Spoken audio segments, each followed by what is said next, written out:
आता एखादं झाड असतं, मग ती फळं देत नाही म्हणून का त्याला आपण तोडून टाकतो का? नाही. फळं जरी नाही दिली तर ती सावली देतं ना. तसंच आपल्या आईवडिलांचं आहे.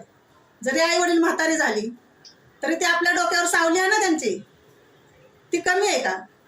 पण काय काय मुलांना असं वाटत नाही. आई वडील म्हातारी झाली का त्यांना बोज वाटतात आणि मग आश्रममध्ये नेऊन सोडायचं. काय करायचं? अरे काय तुमच्या पैशाला करायचं? एवढा पैसा कमवता आणि आई वडील एवढा आश्रममध्ये नेऊन टाकता. अशा कितीतरी घटना बघितल्यात मी. खोटं नाही सांगत मी, ही खरं सांगते. पण असं करू नका, कारण ज्या वेळेला तुम्हाला त्यांची गरज होती तेव्हा त्यांनी तुम्हाला सांभाळलं.